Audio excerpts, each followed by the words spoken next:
All lives have always mattered. Episode 102. Are you ready to make your law firm a profit-generating machine that will free up your time and skyrocket your impact?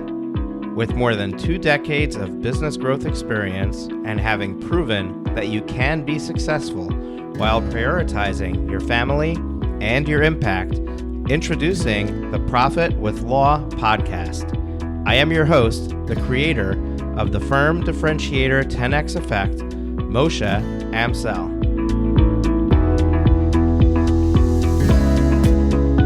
Well, hello and welcome to another episode of the Profit with Law podcast. I am your host, Moshe Amsel, and today I'm taking a detour from our usually scheduled programming. You know that I've been talking about information products and how it can help boost your law firm.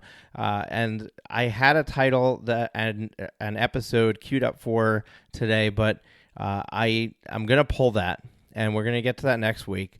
And instead, I want to focus on a topic that is gripping the nation right now. And for my international listeners, I'm sure that you know what's going on here in the U.S. I'm not talking about COVID. I'm talking about the senseless murder of George Floyd and the aftermath of that event and the riots and the looting and everything that's going on. And why is this here on a business podcast? The reason it's here on a business podcast is because racism is something that is absolutely fundamentally something that is part of our society. Not that racism needs to be part of our society, but racism should not be in our society. We should eradicate it and get rid of it. But it definitely exists in the workplace. It definitely exists when we do business. We can't get away from it. So I don't think that this is an inappropriate place to talk about racism. And I also don't think that my skin color gives me the right podium to talk about racism, because I cannot put my feet into the shoes of a black person or a person of color in the United States of America or anywhere in the world where racism is rampant. So I thought for a long time about not even doing this episode, but I believe that I created my business to help others. I run my life, I operate my life to help others, both here in my business and also in the way that I act as a parent, trying to be a good example for my kids, and also the work that I do here in the community, whether it's charitable work or the work that I do as a paramedic, helping people in their time of need, saving lives, not killing people, saving lives. And since my life's work is helping others, and I have created a platform that has given me a podium of ears and viewers and watchers and listeners, I feel like it is my obligation to at least speak out and talk about this topic, and perhaps talk about how little I do know, or how little I am able to relate to in approaching this conversation, and to acknowledge the fact that as a person of privilege, as a person with white skin color, and not needing to have to operate my life the way that a person of color needs to on a day-to-day basis, my complete and utter lack of understanding of that is the first thing that I want to acknowledge. So I'm going to tell you that what I did is I went to a number of my friends, people of color that I work with, business owners that I have stood side by side with, and I have taken their words, and I'm going to use their words in this podcast episode to help unravel the confusion, the thoughts, and what we might be able to understand or think about, and how we might be able to start and begin to address this topic and to eradicate it and get rid of it. So I want to go back in my own heritage before I go into the specifics of the current events. I am Jewish, and my grandparents and great-grandparents lived in and through the Nazi regime in Germany and the surrounding countries. We are a people that have been persecuted, that have been penalized for our views, and have been treated similarly to the way that racism treats people. 6 million Jews were killed senselessly, needlessly, through mass destruction methods. It wasn't a knee on somebody's neck. It was gas chambers. It was starvation, mass starvation, concentration camps, work camps. I don't want to put myself on the same field, but I want to first start off by saying that I grew up from a heritage of persecution, and I grew up a second generation post World War II Jew, and there is a lot of ingrained teachings that I grew up with that were a result of needing to act from a place of survival and not from a place of societal activity. And I can only imagine what it's like to be a person of color in the United States today, the way that you are automatically presumed to be a threat, automatically looked at differently.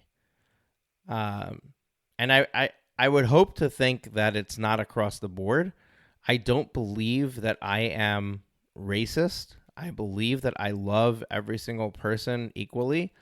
But at the same time, I can see with the things that I have read, the comments I've read on posts, I can see how by not being in tune to what is happening to my friends who are people of color, I can say things or speak in a way that would completely avoid or eliminate what they're going through. And that's not acceptable. So it's my job as somebody who is on the other side of this, who's on the privileged side. And I don't like the word privileged white people, and I don't like, because I don't like putting myself on that other side. I don't like kind of acknowledging that I'm there. But it's my job to educate myself, to listen, to hear what people are saying, and to take action. I accept people of color and white folk and anybody else who wants into any of our programs, our incubator, our group coaching programs, and I hope that I treat everybody the same and that I welcome everybody with open arms. But this is not about me. This is not about my company. This is not about my programs. There's plenty of work for us to do, but what this is really about is about being able to understand what's going on, being able to wrap our heads around it.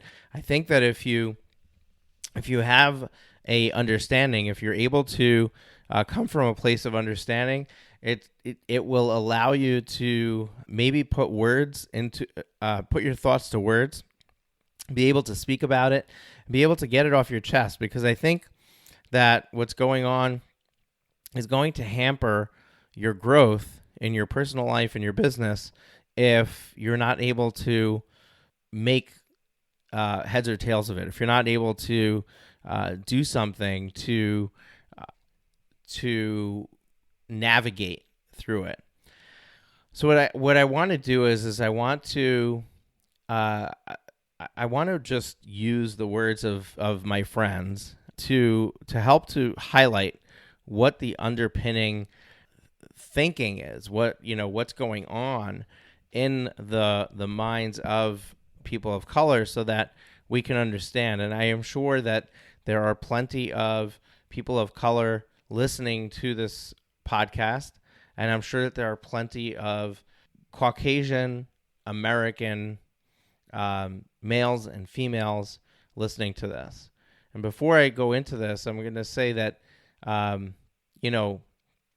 before the incident, before the murder of George Floyd, we had Ahmaud Arbery in Georgia, and then we had this lady, Amy Cooper, that was shocking to see, but at the same time was telling of the very nature of the problem, where she knew that if she called 911 and she screamed that a black man was threatening her life, there would be a good chance that she would win that fight right then and there.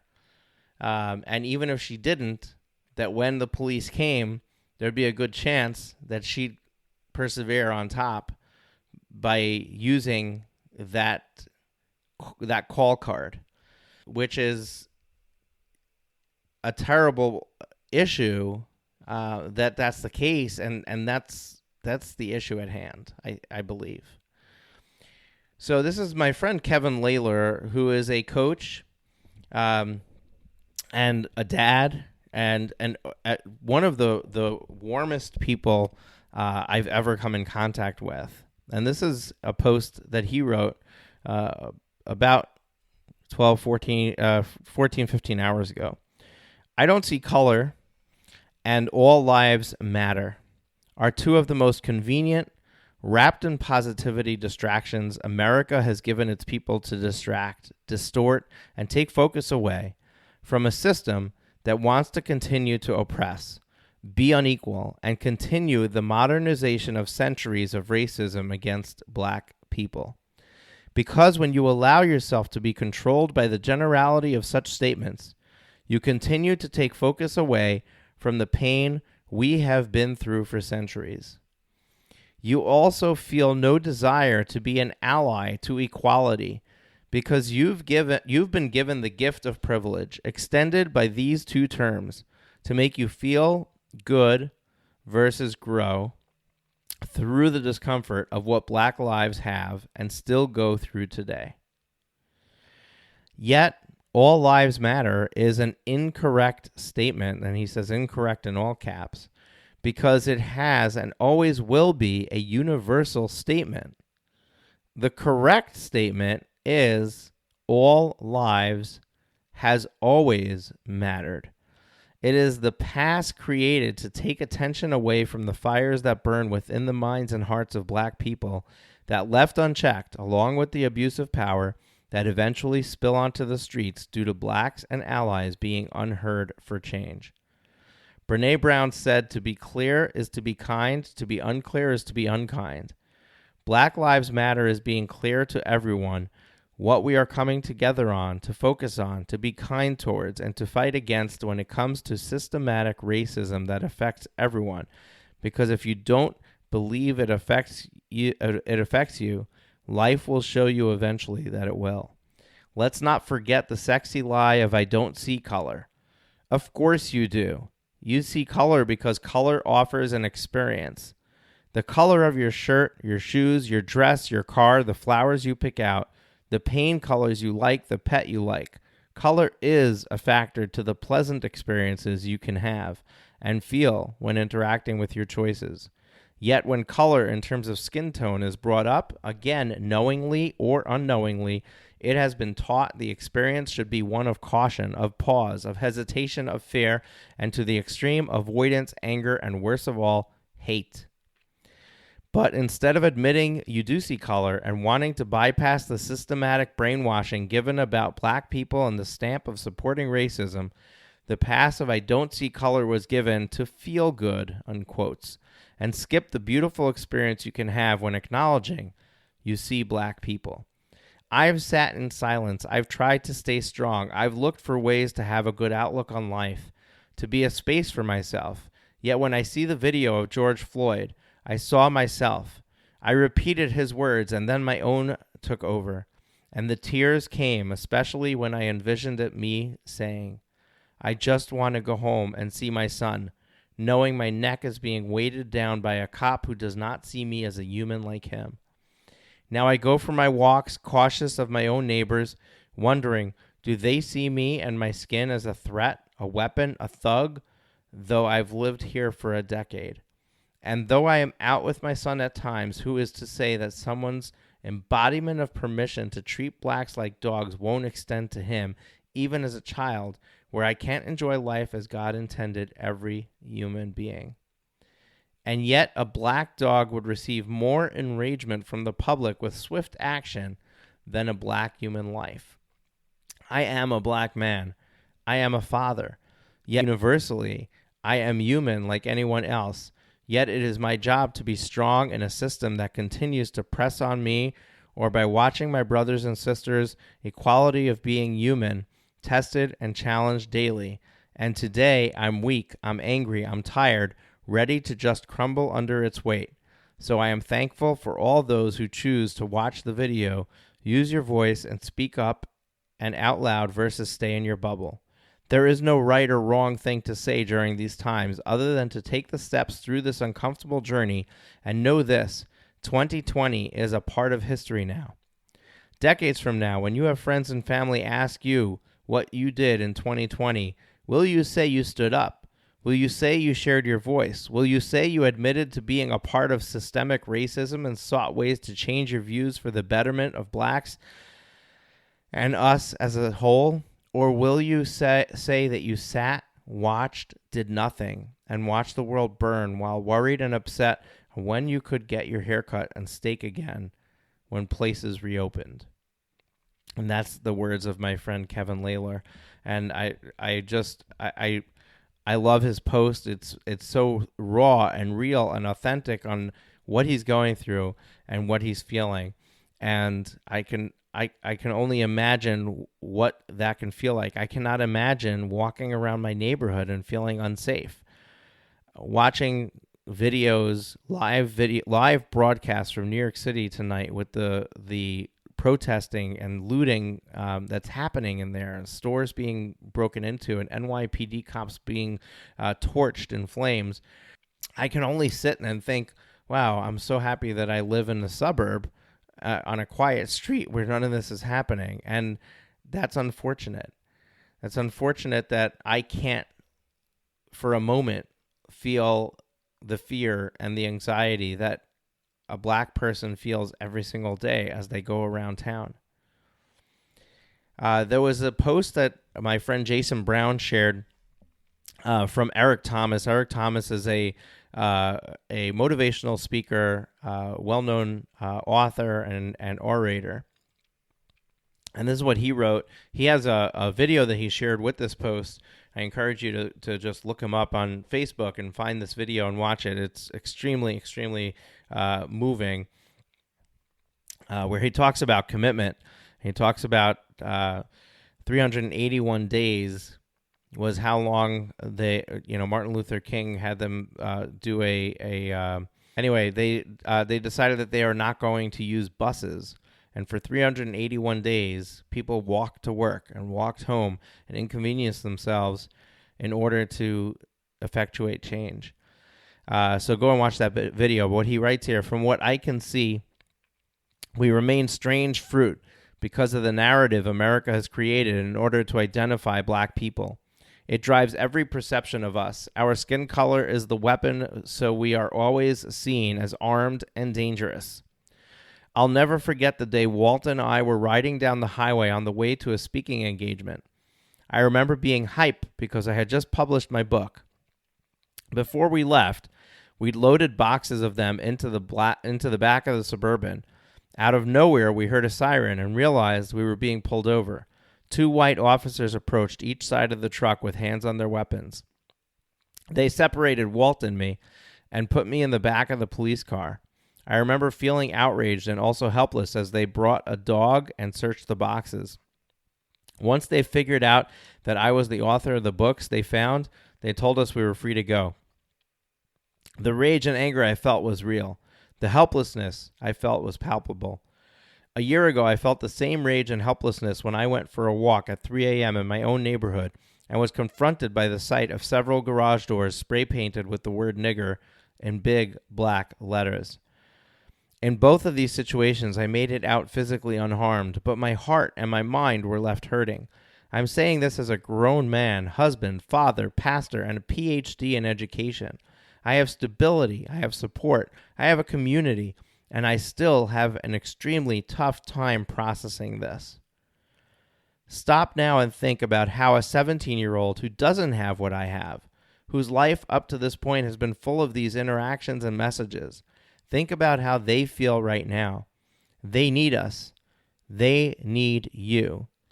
That's why it hurts so bad when the good people don't condemn racism. If we are truly your brothers and sisters, it's not enough to be non-racist. You must be anti-racist. Power is consolidated in the law. Those who write it and those who enforce it. Asking justice from those who seek to oppress you is like asking a poisonous snake not to bite. Right now, the most important thing we can do is to better ourselves and our communities, do all we can to protect what we love, and continue to educate each other in ways that uplift us and enable us. Love you, your boy, E.T. Another dear friend of mine, Drew Tang, one of his sayings that I repeat all the time when I'm working with business clients is, you can't steer a parked car. And that's said about taking action. You need to be in motion. You need to take action in order to be able to get to where you want to go. This is what he had to say, my thoughts, my reflections. I have taken some time before posting my thoughts because I have been angry at the reality that we live in a world where you will be shot, choked, and killed simply because of the color of your skin. I am angry because I have observed folks who will call me bro quickly comment about the protest but say absolutely nothing about the murder of George Floyd, Sean Reed, Stephen DeMarc Taylor, Ahmaud Arbery. Shall I continue? Your silence speaks volumes. Your choice not to speak out keeps this monster called racism alive. While I do not condone violence, I am present to and reflecting on the following. Fearful. Yes, being black means you live constantly in fear of the effects of ignorance and racism. Fallen. Daily we read and see stories of black lives taken for such trivial issues, yet it is said that all lives matter. Failed. When the long arm of justice seems bent and short in dispensing the law to protect every life equally. Frustrated that when you stand for the right to be alive, to pursue like everyone else, to be protected equally, you get persecuted. My wife will not go to bed until I am home every night. She is praying and hoping that all is well. Many mothers are praying every day that nothing happens to their children. Well, you can't jog and not worry about it anymore. I know that this is not the experience for everyone, but have you ever felt hunted? Ever wake up and hope that today is not the day that you meet ignorance, bigotry, and racism? Yes, Black Lives Matter, and I will not be apologetic about it. Instead, I choose to fight for it. I choose to talk about it. I choose to be the change we are all seeking. It's time we learn to live like brothers and sisters or perish like fools. I choose that we all can do better, be kinder to each other, to be a final stand against racism, to make this world a better, loving, respecting place that we can leave to the generations after us. We can and must do better. We demand justice for George Floyd, Anna Maud Arbery, now. Finally, I know that these are my thoughts, and if you have nothing to add or feel some way, please don't comment, but kindly unfriend me. I love you, and I know we must be better starting now. True Tang. And then I'm going to share one more for my friend Tamiko Kelly. And I don't know if you're noticing subtle differences in the messages, but the general theme is the same. It's not the big actions. It's not the person, these people who were killed, that's the issue. I mean, that is an issue, but the real issue is the day-to-day lives that black people have to live, that they have to live in fear, that they have to feel hunted, that they have to worry every time that they get pulled over. Are they going to get shot? So this is my friend Tamiko Kelly, and this is what she had to say. I am black. I am proud. I am beautiful. I am blessed and grateful. God loves me just as he loves you. The events of this week have been heavy on my heart. Seeing black people murdered simply based on the color of their skin is heartbreaking. The trauma the senseless violence creates will be left by the victims and felt by the victims and their families for years to come. But what has really been eye-opening for me is to see how leaders and or mentors in the online space have reacted to these events. Some have said things like, "You're making things that do not pertain to you pertain to you." Others have said, "This group has a strict no politics rule." Or, "All lives matter." Or, "You're just being sensitive." Or, "I don't see color." And what's worse is some have said nothing at all. Here's what I need you to know. You can't claim to want to change the world and then ignore what's going on right in your own backyard. You can't claim to want to empower people and help them create a better life and watch in silence as they are discriminated against, murdered, and made to feel less than a human being. How can you have a community full of people of color and do absolutely nothing to understand their struggles, their fears, and the constant threat they live under on a daily basis? But you won't censor me. My angels made it very clear that it's my job to speak up. It's my duty to shine light in the dark places. It's my privilege to be able to speak for those without a voice. What's happening to black people 100% pertains to you. Hatred is an uncontrollable force, so why do you think it won't happen to you? They have been murdering us for lifetimes. We tried to talk, didn't work. We tried to be patient, didn't work. We tried to listen, didn't work. We tried to peacefully protest, didn't work. So now what you're seeing aren't riots. It's a revolution. And either you're helping to create a solution or you're a part of the problem. Don't ask me how you can help. I cannot do this emotional labor for you. There are plenty of resources available for those who are ready and willing to do the work. I remember the stories my mommy told me as a child about how the white kids at her Catholic school would spray paint the N-word on her locker or spit on her in the hallways, and at the time, it all seemed so foreign to me. My mind literally couldn't compute it. But now, almost 30 years later, I get it. Hatred is real. It runs deep, and for years it's been passed from generation to generation. And if we have any hope of changing things, we have to be as relentless as they are, unapologetically standing up for what we believe in, checking people for their racist comments, calling out people who try to moderate our comments, standing up when we see others being mistrusted. Please don't fool yourself. If you're committed to staying silent, your silence speaks volumes. Let me make it plain. If you're not with us, you're against us. Neutrality is no longer an option. It's time you pick a side.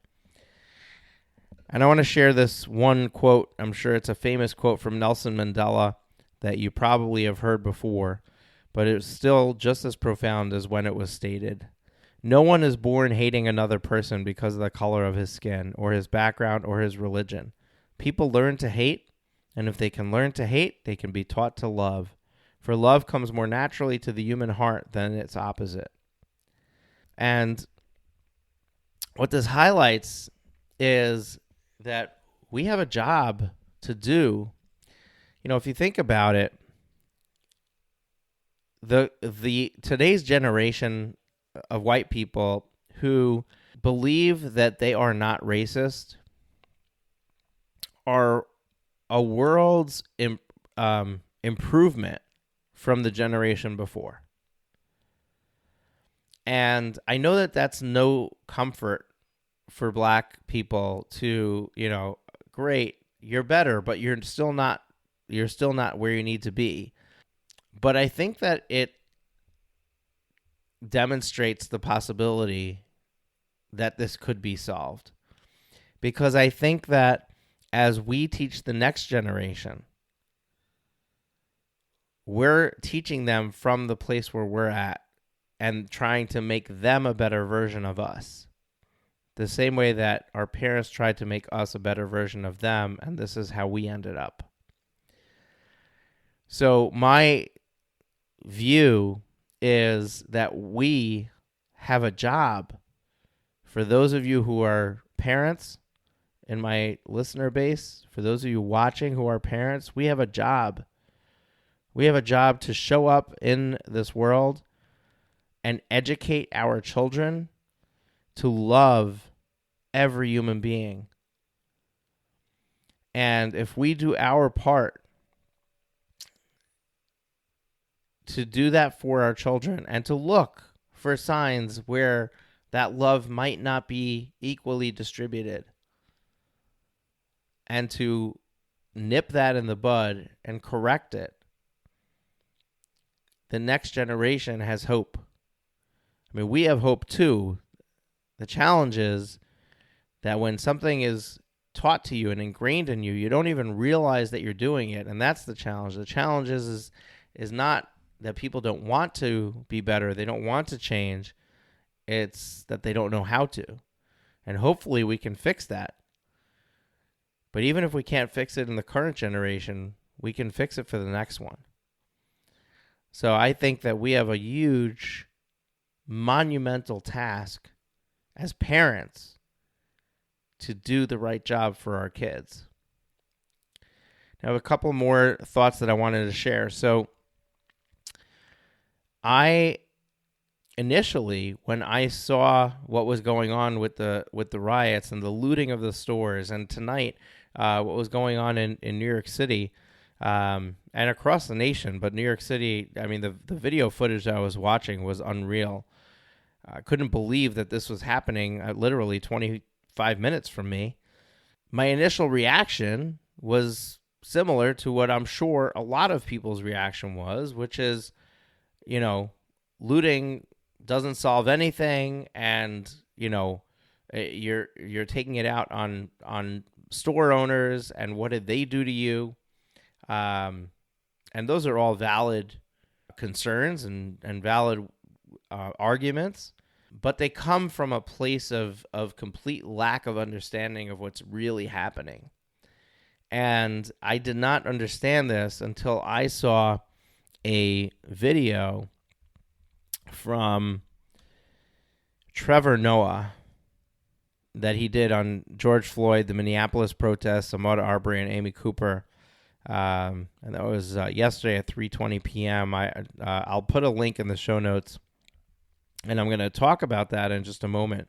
But before that, I want to share a small little snippet from my friend Kim McCarter, who lives right here in New Jersey. She's my neighbor and a friend in my business community. But also her husband, and they're black, and her husband is a NYPD officer. And it's a tough spot to be in. She writes, reading about the business of my Atlanta friends and family that were destroyed last night because rioters didn't even care if they were black owners or not is frustrating. People work too hard for their shit for it to be taken away on someone else's fit of rage. And then she adds, don't mistake this as property over people. I understand. I get it. And I also feel business owners aren't deserving this. Just last week, we were fighting for them to stay alive during COVID. So there are even black people who are upset about the violence. But Trevor Noah, in an 18-minute video, really opened my eyes to look at it from another perspective. And the new perspective, and I invite you to go, and I'm not going to be able to do justice to be able to repeat it the same way that he did, but I'm going to share with you the small part that I understood and that really opened my eyes to see this differently, is that society exists because we have an unwritten societal contract to behave in certain ways. And society was formed by us all agreeing on certain behaviors and certain rules and certain bodies of enforcement to enforce those rules. And that is how society is able to exist. So essentially, society is a contract between all people. Every person agrees to partake in the society, and as a condition of partaking in the society, they agree to the terms of the contract. Now, if a contract is broken, then you don't have to uphold any of the terms of the contract.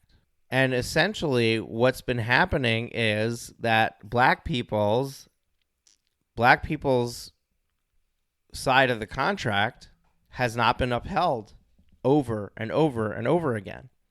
Yet they're expected to continue to keep their terms of the contract.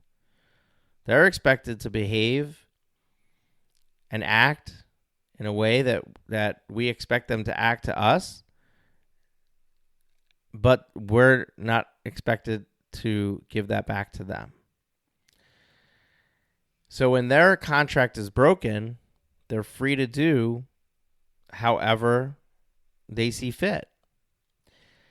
And what he goes on to say is that the only reason that looting a store is not okay is because of the societal contract that we have. As a matter of fact, who's to say that looting a store is not okay?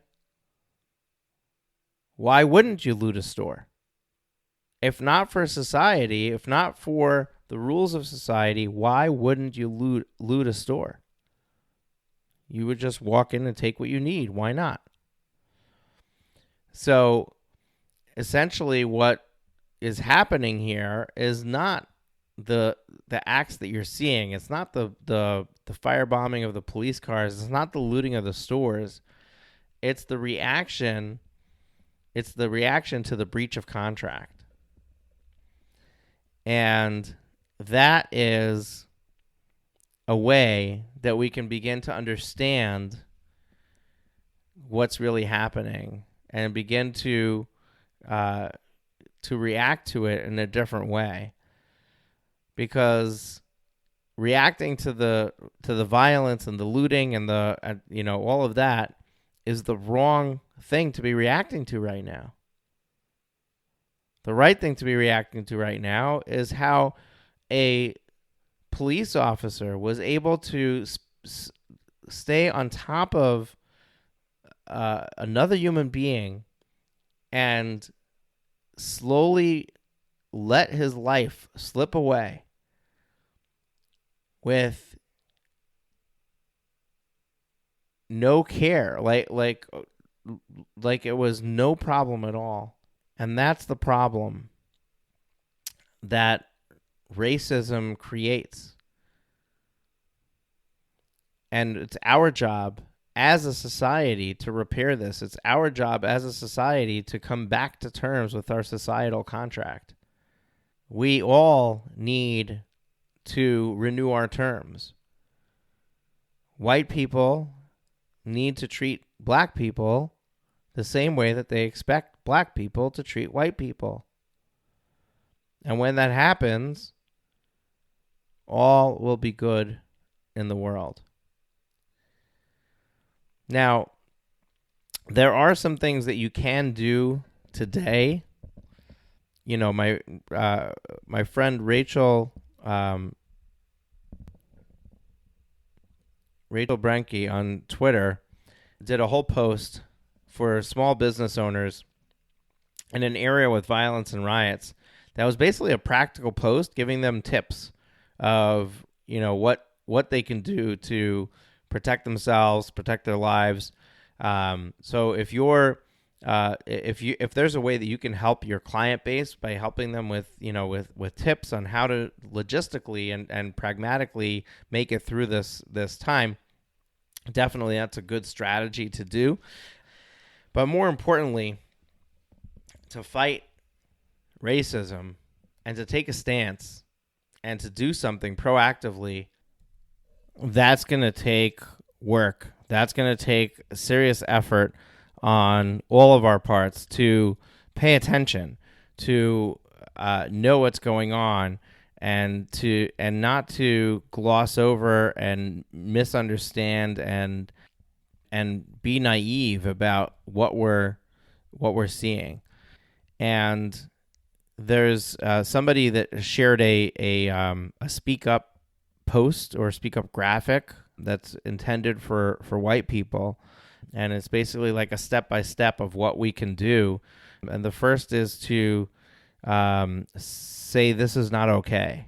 And I'm doing that today. By not speaking about it before, was ignoring the facts of what was going on around me. No longer. I'm speaking about it today. This is not okay. And honestly, I'm going to do a better job as a parent to make sure that my children have received the right message. And I am blessed to have children of all ages. So my older girls are going to listen to this podcast as a start and begin to start to understand the root of what's going on and to help become a solution and not part of the problem. The second thing that it says on this thing is I see you. You know, for me to acknowledge that I see you and I see what you're going through, and then to apologize. I'm sorry I didn't speak up before. I will speak up now. I'm doing that here as well. And finally, to take responsibility. I know I have a role in this, and I'm taking responsibility. And for right now, that's the best that I can do. You know, in the words of my friend on her post, you know, it's not her job to educate me. It's my job to educate me.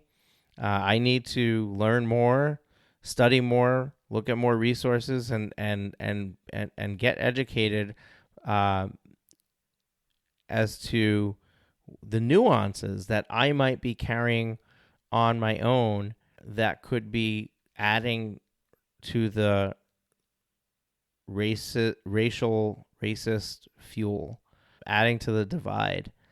And I hope that I'm not doing that, but I know that it's almost impossible that I'm not in some way doing that.